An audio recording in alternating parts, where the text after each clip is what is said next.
my name's Gray, and we're going to talk about CineStill 400D today. Is it mid? Yes. Is it mid when it's pushed? That's what we're going to find out.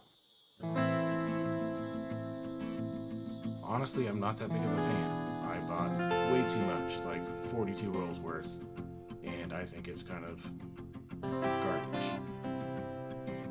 So if you're in the same boat that I am with CineStill 400D, what I'm going to do in this video for you, and hopefully save you some film because I've got a lot to spare, is I'm going to take it and I'm going to push it. I'm going to push it through what CineStill says you can do, up to 3 stops at 3200. Then we'll go up to 6400. We'll go up to 12,800. And then if we can do it, 25,600, is it? I don't know. I can't do the doubling right now. So we're going to push it and we're going to see how far it will go and how far we have to push it to make it look good. Let's take the nice old Texas Leica and some butt 400D and make some mediocre pictures.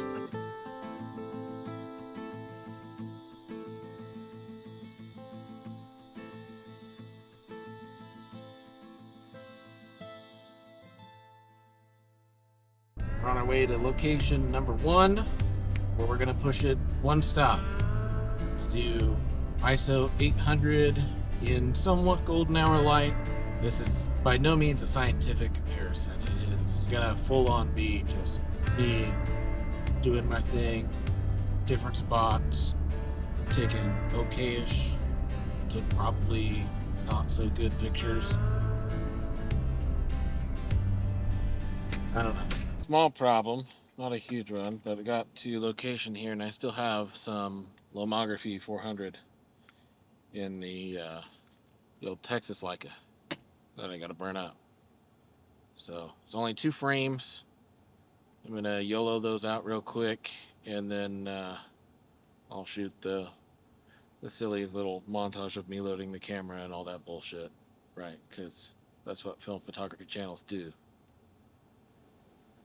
And so that's precisely what I did. I banged out the last 2 frames of Lomo 400, double stroke it, and I thought I'd give you guys a peek of what I got. Kind of interesting over here. Never mind, there's a car coming. I'm gonna embarrass myself. I'm gonna go take a picture of that one. 2 frames plus there. They line up real nice. If I can expose it right, you know. It is a photograph. Anyways, it's time to load up that first roll. CineStill 800D. You get it? Because 800? Because I'm pushing this roll to 800?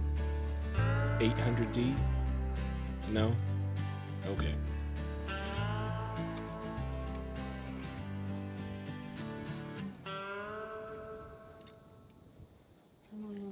Across the cattle guard? Yeah, kinda. Pretty sure this is a energy easement. So we might get in trouble. Okay. I don't know what this little shed was, but it looks really cool. And it looks even cooler with a really ugly windmill right behind it. So I'm gonna start here, work my way that way a little bit more, and then work back towards the truck before I run out of light. No idea if that worked. I had to go way further back than I expected.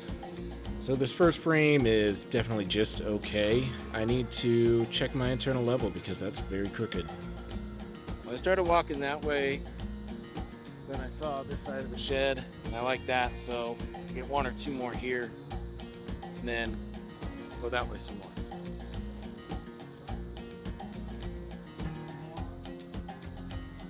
I keep thinking 35 is wide, but it's not as wide as I think it is. So this shot is just exactly what I've been wanting to get with 400D.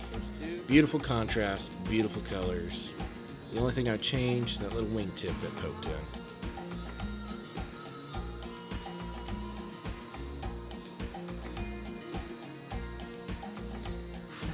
Watch me get back, develop this roll, and realize I've been metering wrong, completely wrong the whole time. Again. Well, kind of. I didn't put enough in the shadows, but I still love this frame. Gotta go back. I'm gonna be honest. I don't know what happened, but it's crooked, and I'm disappointed. Yeah, I kind of overestimated this location taking 8 shots. So we might have to finish this roll up tomorrow. 12 seconds later. Feel gross about that one. I don't think I'm gonna like that shot at all. It's probably not gonna come out well. So. And gross it is indeed. That green on the grass is just terrible, and the composition is awful. Got 3 shots left.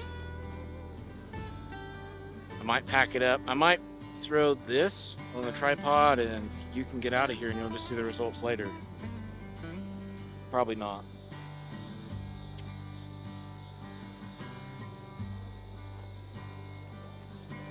I don't think I'm gonna enjoy that one either.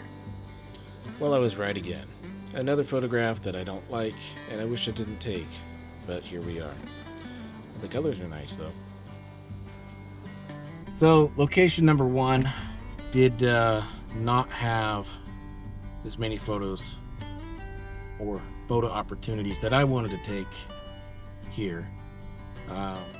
So from this point on, I kind of rambled on for like 15 minutes, and there's not much else to say. But yeah, I really got burned out pretty quick with this location, and I probably should have started somewhere else. Alright, so it's day 2, on my way to location 2. It is the old El Reno Highway Bridge. I've shot this place before, a long time ago, and I just have not ever really liked what I've shot here before. I actually shot one of my first rolls that said it's still the 35 out here. Like I said, I wasn't crazy about it. So I'm going to try it again and try finishing off the roll of pushing to 800 and the roll we're pushing to 1600.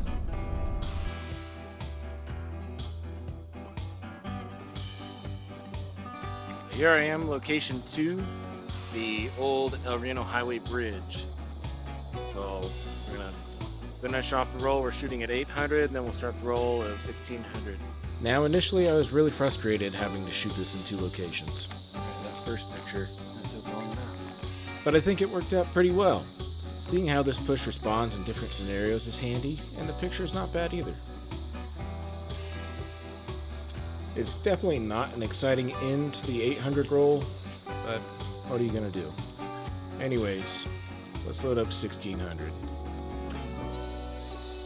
I think overall, for me, my biggest complaint with this film is that it's very inconsistent in its results. And I'm not going to elaborate on that any further because I'm not quite sure how to articulate it. Anyway, camera's loaded. Meter is set to 1600. That's in focus, I don't know. But let's go push this.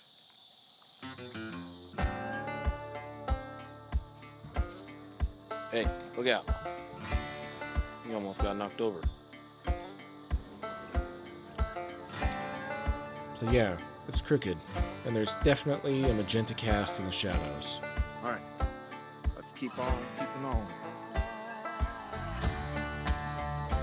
I'm not sure why the contrast decided to turn up to 11, but it did.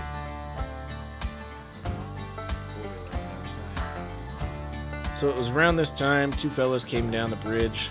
They were looking at the river for a hunting spot in the morning. After they left, I forgot to turn the camera back on, and well, I shot this shot. I really like how the contrast came out. It's very similar to 800D. And so with the camera still off, I decided I'd get a close-up. I wanted to get some of that rusty grit on the iron beams. And well, I'm not sure what happened here. After multiple scans, this is just how it came out.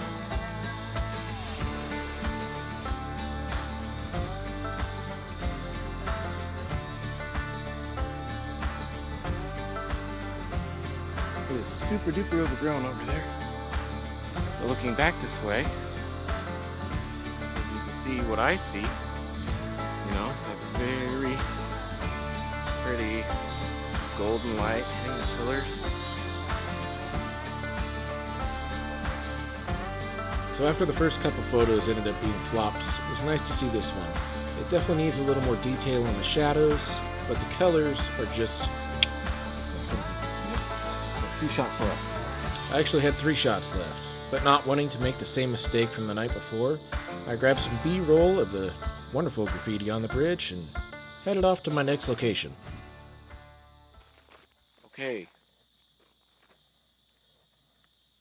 This looks kind of nice. If I can pull it off, it'll be really nice. Want the sun to get just a little bit lower.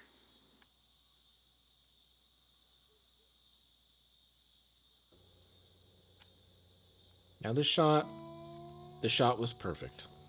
I love how everything came out, and I almost take back what I said about 400D being mid. But I'm not. Now, I'm not gonna lie, that could be cool. That could be very cool. Like this 2-hour light. That'll be shot 7.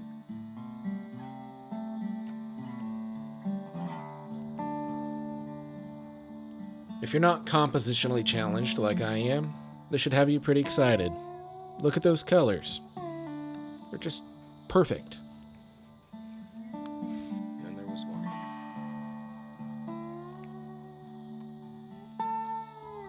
So with 1 frame left, I really thought this was probably going to be it for the end of the day.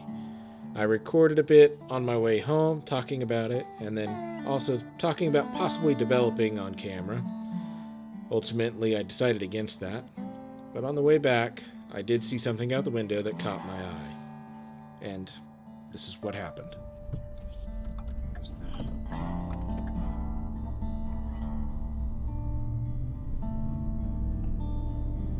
Oh, okay.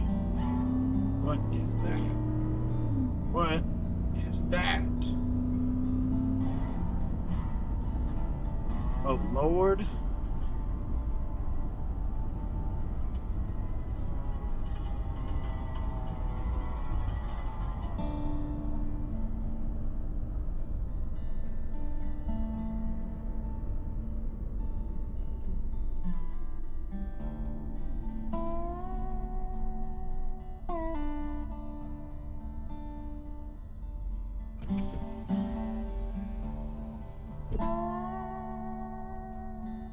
Oh my goodness. Hopefully I get hit by a car because this is a very dark part of the road.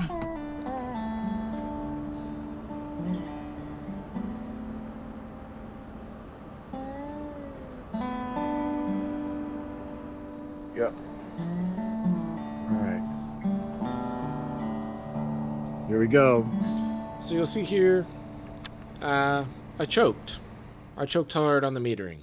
You can see I have a problem with underexposing, especially in these higher contrast scenes, so there's room for improvement on my part there. Anyways, let's take a look at the negatives. So, looking at these bad boys, there's a lot of detail in every negative. I'm really happy with how the negatives overall look. There's some thin shadows, but what are you going to do? Probably meter a little bit better next time, definitely. But overall, it's a nice look. I do think that this is an improvement over box speed, just in my personal opinion. So yeah, 800D, big success. Definitely not mid.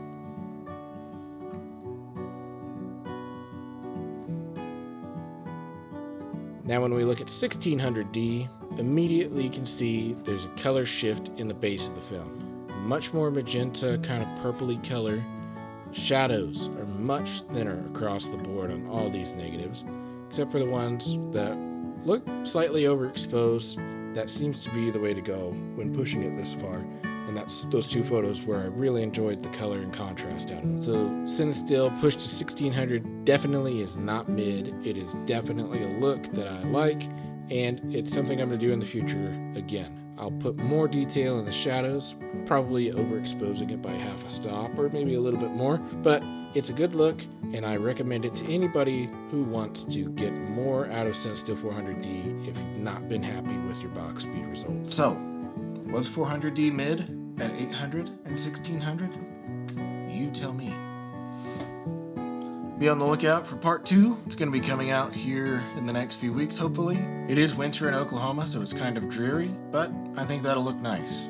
Or at least I hope it will. And lastly, I appreciate you watching this monster of a video, and I'll see you in part 2.